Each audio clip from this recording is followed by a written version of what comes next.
네, 오늘 함께 살필 말씀은 누가복음 5장 1절부터 11절까지 말씀입니다. 제가 봉독하겠습니다. 무리가 몰려와서 하나님의 말씀을 들을새 예수는 게네사렛 호숫가에 서서 호숫가에 배 두 척이 있는 것을 보시니 어부들은 배에서 나와서 그물을 씻는지라. 예수께서 한 배에 오르시니 그 배는 시몬의 배라. 육지에서 조금 떼기를 청하시고 앉으사 배에서 무리를 가르치시더니 말씀을 마치시고 시몬에게 이르시되 깊은 데로 가서 그물을 내려 고기를 잡으라. 시몬이 대답하여 이르되 선생님, 우리들이 밤이 새도록 수고하였으되 잡은 것이 없지만은 말씀에 의지하여 내가 그물을 내리이다 하고 그렇게 하니 고기를 잡은 것이 심히 많아 그물이 찢어지는지라. 이에 다른 배에 있는 동무들에게 손짓하여 와서 도와달라 하니 그들이 와서 두 배의 채움에 잠기게 되었더라. 시몬 베드로가 이를 보고 예수의 무릎 아래 엎드려 이르되 주여, 나를 떠나소서, 나는 죄인이로소이다 하니 이는 자기 및 자기와 함께 있는 모든 사람이 고기 잡힌 것으로 말미암아 놀라고 세베대의 아들로서 시몬의 동업자인 야고보와 요한도 놀랐음이라. 예수께서 시몬에게 이르시되 무서워하지 말라.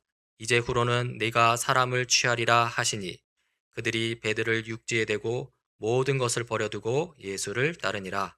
아멘.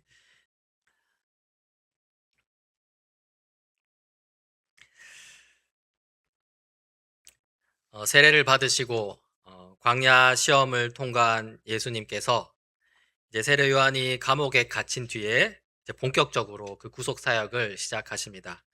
이거를 공생애, 이 공적 생애를 시작하셨다는 거로 그렇게 말하는데요. 그리고 그 시작점에서 외치신 메시지는 다음과 같습니다. 마태는 이렇게 했죠. 그때부터 예수께서는 회개하여라, 하늘나라가 가까이 왔다 하고 선포하기 시작하셨다. 또 마가는 이렇게 기록했습니다.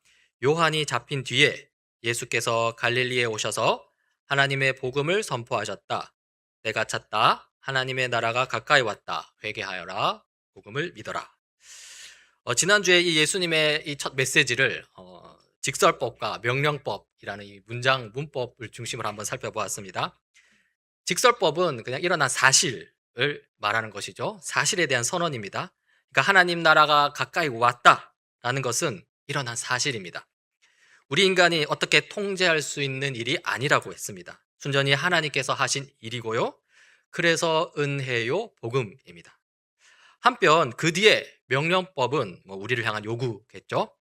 회개하라, 복음을 믿어라 라는 이 명령은 우리를 향한 하나님의 요구이자 명령입니다. 여기에서 우리가 할 일이 생겨납니다. 이 땅에 임한 하나님 나라라는 이 엄연한 사실 앞에서 우리는 회개해야 하고요. 또 그리고 하나님 나라가 임했다는 그 사실, 그 복음을 정말로 믿어야 합니다. 이렇게 마태와 마가 그리고 누가도까지 포함해서 모두 이 예수님의 첫 메시지를 소개하고요. 그 다음에 공통적으로 보여주는 일이 예수님께서 제자를 부르시는 일입니다. 오늘 본문이죠.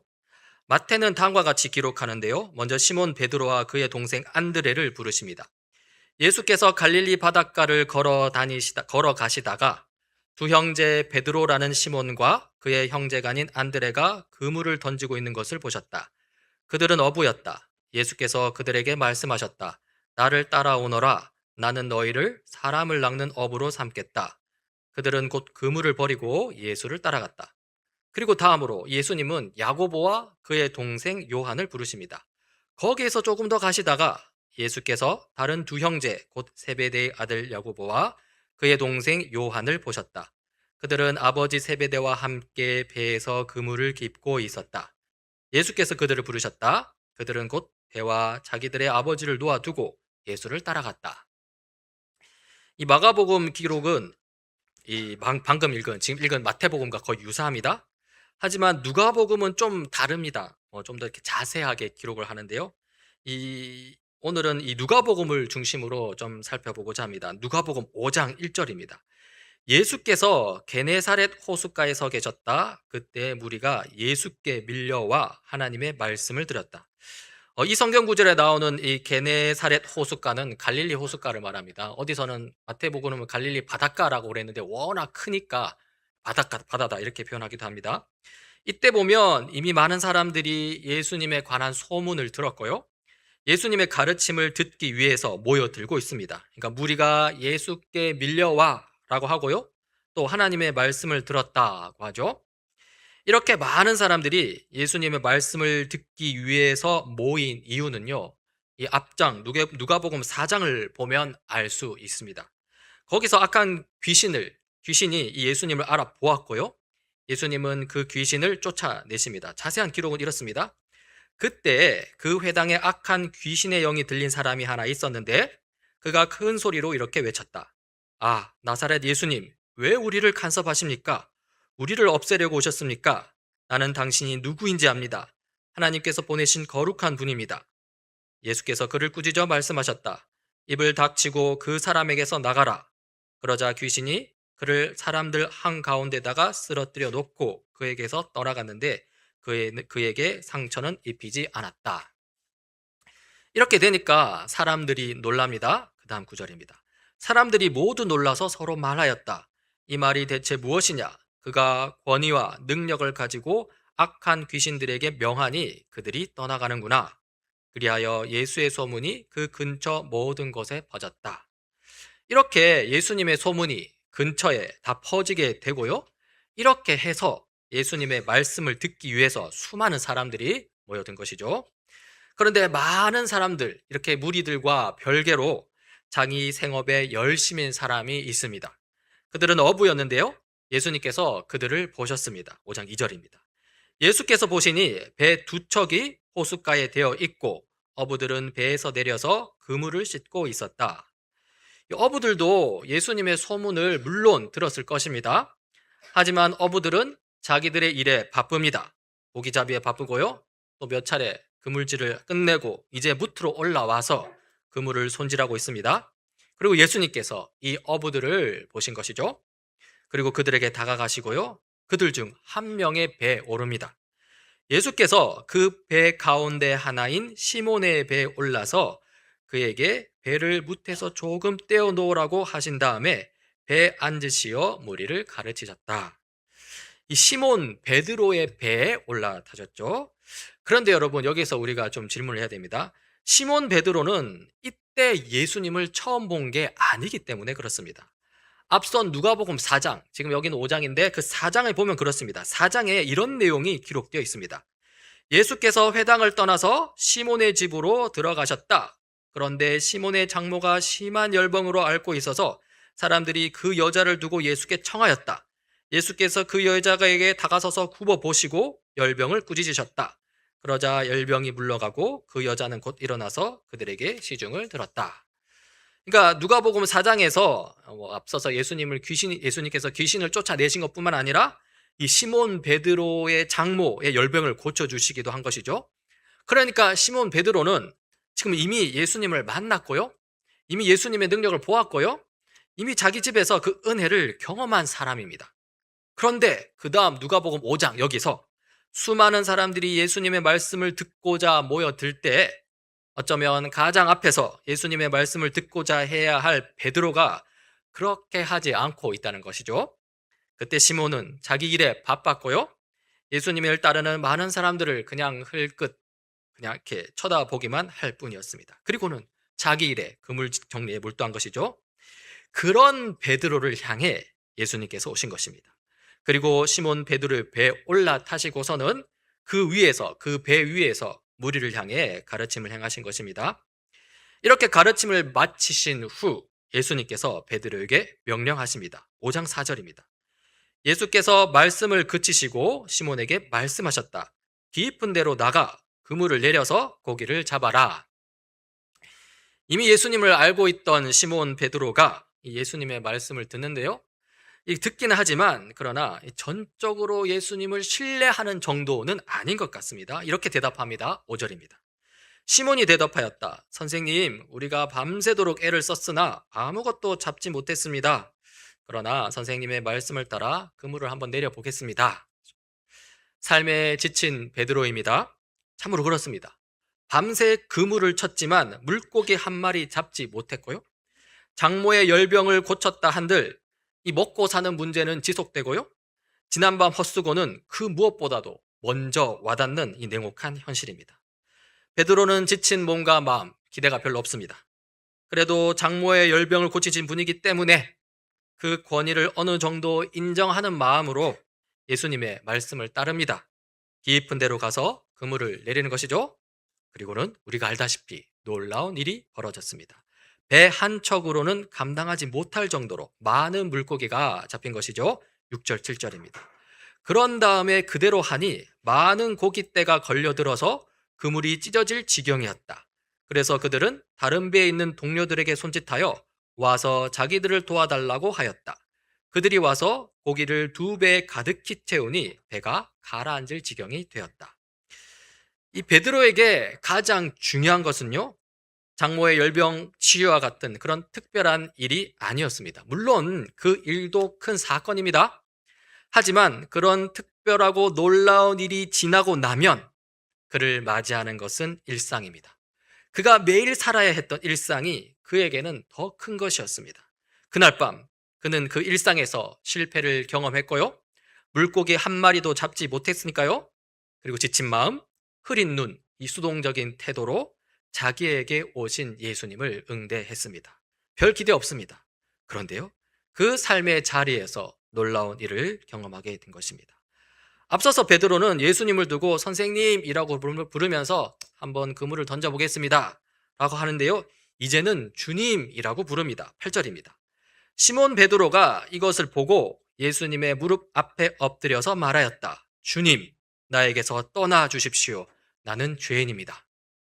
선생님이라는 호칭이 적당하게 권위를 인정하는 그런 호칭이라면요, 여기서 주님이라는 호칭은 나의 삶을 주관하시는, 우리 인생을 주관하시는 주권자, 나와는 차원이 다른 거룩한 분이라는 의미를 가집니다. 그리하여 두렵고 떨리는 마음으로 예수님께 말하죠. 주님, 나에게서 떠나 주십시오. 나는 거룩하신 분과 함께 할 수 없는 죄인입니다. 자신을 떠나달라는 이 베드로의 간청, 이 말이 품고 있는 진심은 무엇일까요? 정말로 떠나달라는 것일까요? 그렇게 나를 내버려 두라는 것일까요? 그렇게 나를 냉혹한 현실 가운데 그냥 두라는 것일까요? 그의 진심이 무엇인지는 그 뒤에 계속해서 나타나는데요, 이 떠나달라는 베드로의 간청에 예수님께서 이렇게 말씀하십니다. 예수께서 시몬에게 말씀하셨다. 두려워하지 말아라. 나를 따라오너라. 이제부터 너는 사람을 낚는 어부가 될 것이다. 분명 베드로는 두려워했습니다. 그러나 예수님은 두려워하지 말라고 하십니다. 베드로는 떠나달라고 했습니다. 그러나 예수님은 따라오라고 하십니다. 그리고 베드로에게 새로운 정체성을 부여합니다. 사람을 낚는 어부이죠. 그리고 베드로의 진심이 행동으로 나타납니다. 11절입니다. 그들은 배를 무태댄 뒤에 모든 것을 버려두고 예수를 따라갔다. 이 성경 구절을 보면요, 베드로는 이라고 하지 않고 그들은 이라고 합니다. 이 베드로를 포함하여 그의 동생 안드레, 그리고 그 동역자, 같이 일하던 그 야고보와 그의 동생 요한, 이들 모두가 그날 한 자리에 있었고요, 예수님의 부르심에 응답하여 예수님을 따라가는 것이죠. 여기서 인상 깊은 것은요, 이들이 예수님을 따르기 위해서 모든 것을 다 버렸다는 것입니다. 마태복음은 좀 더 자세히 기술하는데요, 이렇습니다. 베드로와 동생 안드레는 곧 그물을 버리고 예수를 따라갔다. 심지어 야고보와 동생 요한은 곧 배와 자기들의 아버지마저 놓아두고 예수를 따라갔다. 어부로서 자기 인생의 전부라고 할 수 있는 그물과 배를 버리고 예수님을 따랐고요, 또 심지어 자기들의 아버지까지 놓아두고 가족을 예수님을 따랐습니다. 그러니까 제자로서의 삶을 이렇게 시작한 것이죠. 지금까지 예수님께서 이 베드로를 비롯한 몇 명의 제자 부르신 장면을 조금 우리가 살펴보았습니다. 예수님께서 제자를 부르시는 장면은 그 사건 자체로만 봐서는 안 됩니다. 이미 살폈지만 예수님께서 선포하신 하나님 나라 메시지와 연결되어야 합니다. 직설법으로 표현된 바 하나님 나라가 가까이 왔다는 메시지입니다. 이 복음이 제자가 누구인지, 그 제자의 성격을 규정합니다. 제자는요, 하나님 나라가 왔다는 이 복음 앞에서 먼저 회개하는 사람이고요. 그리고 그 복음을 정말로 받아들이는 사람입니다. 다시 말해서 하나님 나라에 동참하는 사람이라는 것입니다. 누가복음 5장 본문에서 이 예수님은 베드로 앞에서 하나님 나라가 왔음을 다시 한번 보여주었고요. 그리고 베드로는 예수님 앞에서 회개 가운데 하나님 나라에 동참하였습니다. 예수님이 베드로 앞에서 하나님 나라가 왔다는 것을 여러분 어떻게 보여주셨습니까? 잡히지 않던 물고기가 그물이 찢어질 정도로 잡히게 한 것, 배 한 척도 모자라서 배 두 척이 가라앉을 정도로 잡히게 한 것, 그렇게 함으로써 모든 것을 다스리시는 통치자, 주권자로서의 모습을 보이신 것, 이것이 바로 하나님 나라가 왔음을 보여주는 것입니다. 하나님의 통치가 이 세상에 임했다라는 것이죠. 가득 잡힌 이 물고기를 보라. 이것은 하나님의 통치가 임했음을 보여주는 증거다라는 것이죠. 베드로와 몇몇 제자들은 예수님을 통해 이 하나님 나라가 임했음을 그날 밤에 확실히 보았습니다. 그 앞에서 그들은 마땅히 취해야 할 반응을 보여주는데요. 회개하라, 하나님 나라가 왔다는 것을 믿고 그 나라에 동참하라고 하셨는데요. 이들은 그대로 합니다. 누가복음 5장과 8절, 11절에서 나오죠. 시몬 베드로가 이것을 보고 예수의 무릎 앞에 엎드려서 말했다. 주님, 나에게서 떠나주십시오. 나는 죄인입니다. 라고 그 회개의 시작을 보여주었고요. 또 11절에서 그들은 배를 무태 댄 뒤에 모든 것을 버려두고 예수를 따라갔다 라면서 회개의 완성을 보여줍니다.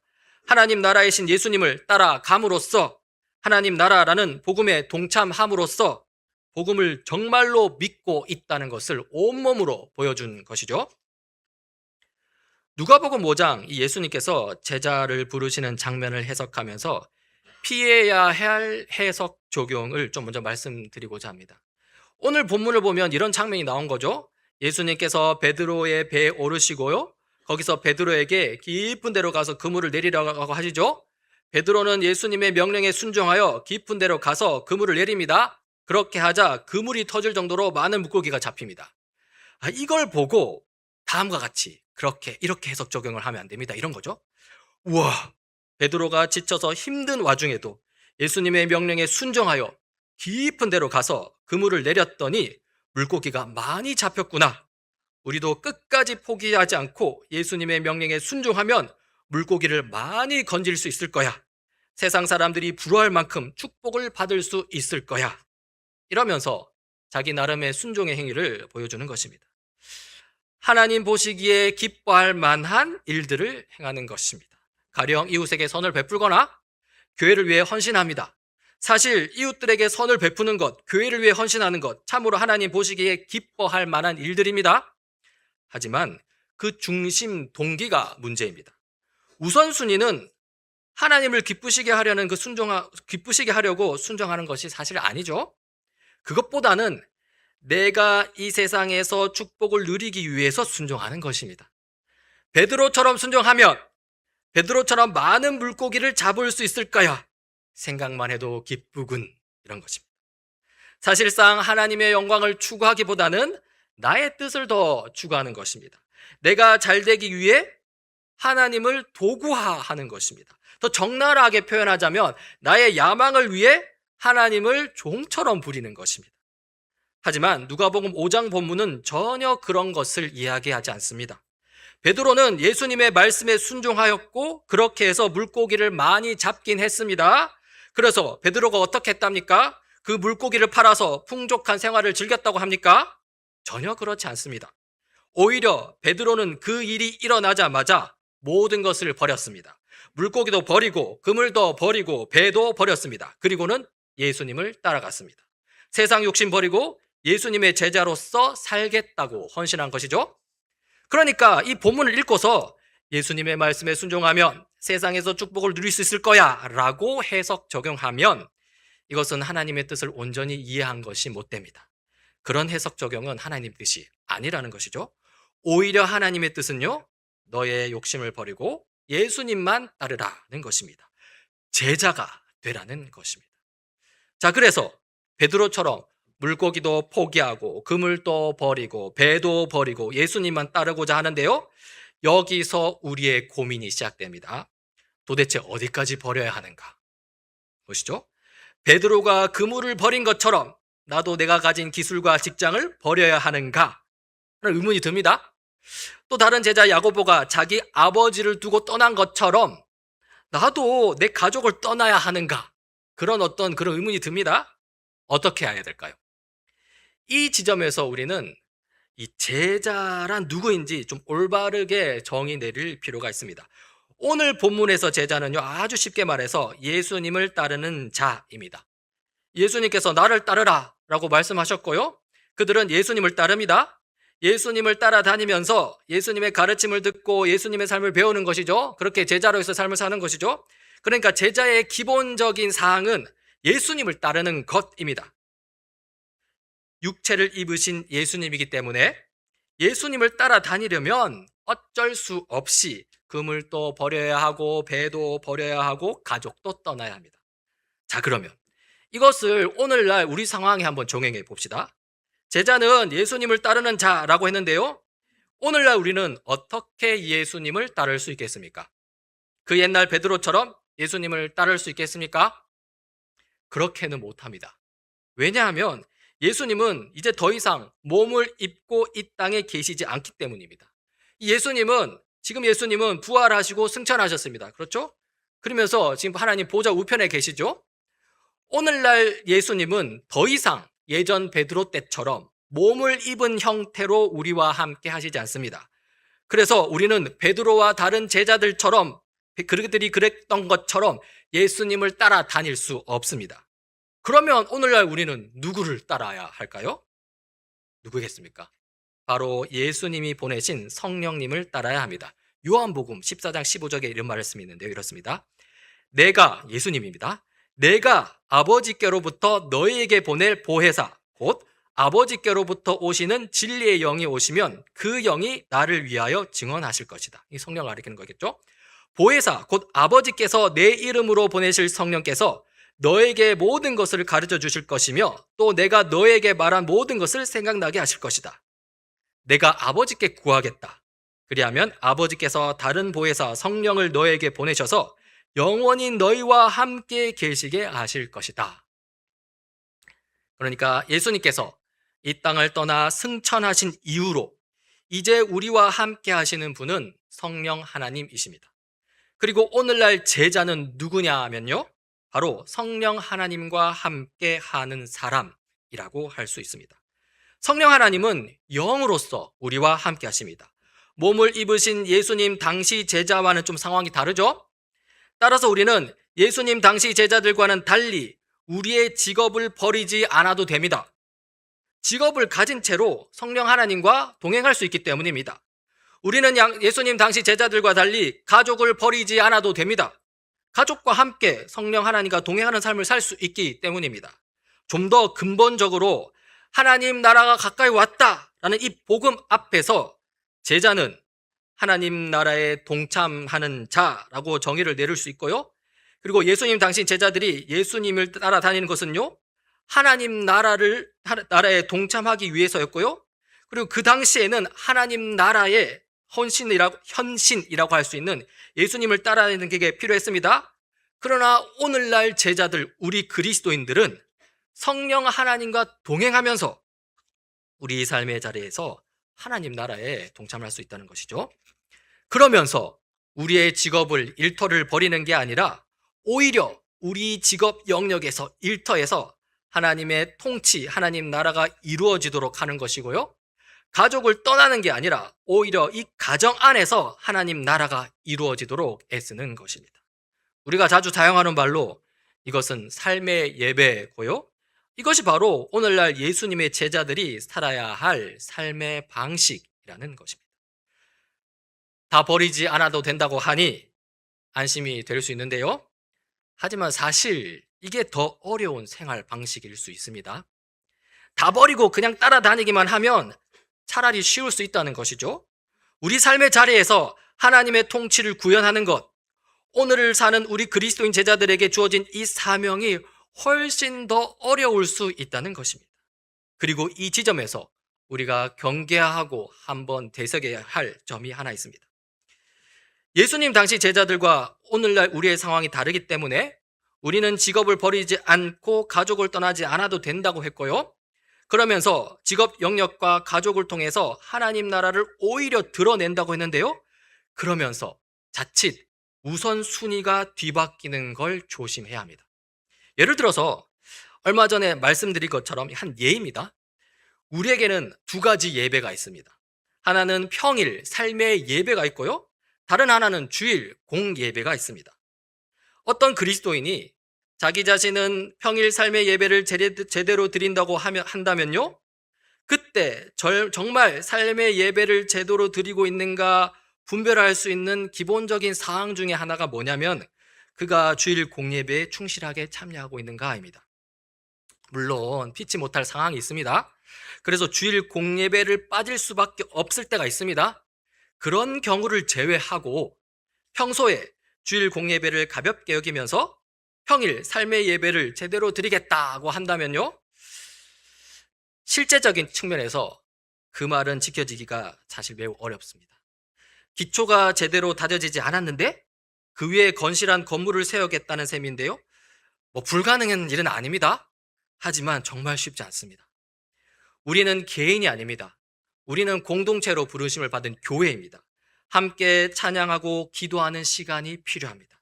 함께 말씀 듣는 시간이 필요합니다. 함께 서로 힘들고 고된 삶을 나누면서 거룩한 교제를 이어가면서 서로 격려하고 응원하는 일이 필요합니다. 따라서 베드로와 다른 여러 제자들이 그물을 버리고 배도 버리고 가족도 버리고 예수님을 따라갔다는 말씀을요, 오늘날 진지하게 받아들여야 합니다. 문자 그대로 오늘날에도 자신이 우리가 가진 직업을 버리고 가족을 버리라는 것은 아니지만요.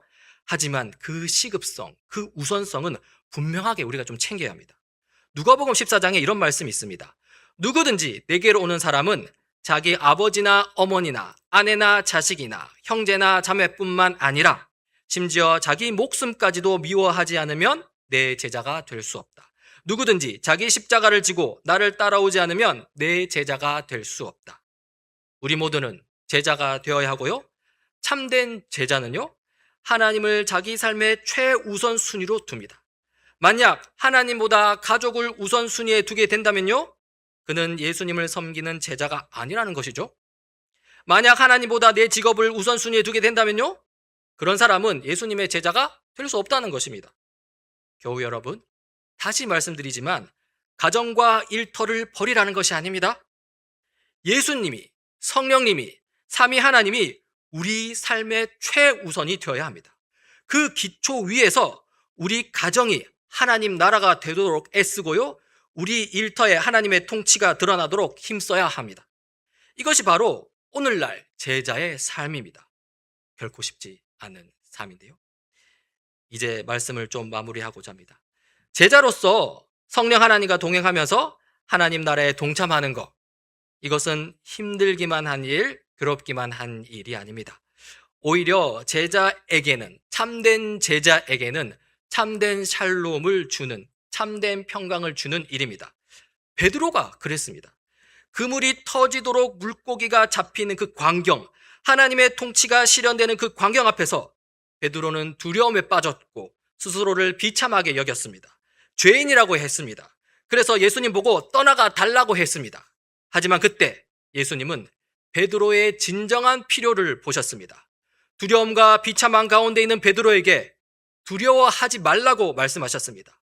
죄인이라는 그 비참한 신분이 아닌 사람을 낚는 어부, 곧 제자라는 빛나는 신분을 부여해 주셨습니다. 우리도 마찬가지입니다. 때로는 황폐한 삶의 현실, 때로는 냉혹한 삶의 자리입니다. 거기서 우리를 찾아오시는 주님은 우리로 하여금 더욱더 우리 자신을 부끄럽게 만듭니다. 스스로를 실패자라고 규정하게 만듭니다. 하지만 그때 성령 하나님께서 우리에게 속삭이십니다. 두려워하지 말라. 내가 너와 항상 함께 하겠다. 너는 성령이 거하는 거룩한 성전이다. 거룩한 나라다. 하나님의 백성이다. 왕같은 제사장이다. 바로 제자다. 예수님의 제자로서 세상이 만들어내는 우상 나라를 멀리해야 합니다. 그리고는 예수님의 제자로서 완성을 향해 끊임없이 전진해 나가고 있는 하나의 하나님 나라에 동참하면 됩니다. 하나님 나라는 이미 왔습니다. 그리고 그 나라는 앞으로 반드시 완성될 것입니다. 여러분, 이것은 사실입니다. 이 복음 사실 앞에서 주의 명령에 순종하며 예수님의 제자로서 참된 샬롬 누릴 수 있는 우리 모두가 되길 간절히 바랍니다. 같이 좀 기도하시겠습니다. 하나님 아버지, 하나님 나라가 이 땅에 오게 하시고 또 제자로서 하나님 나라에 동참하게 하시니 감사합니다. 그리고 주님 다시 오셔서 하나님 나라가 완성될 때까지 성령 하나님 우리와 함께 하시면서 주님의 제자로서 우리가 견고하게 설 수 있도록 붙들어 주심에 감사드립니다. 우리를 위해 중보하시는 주 예수 그리스도의 이름으로 기도드립니다. 아멘.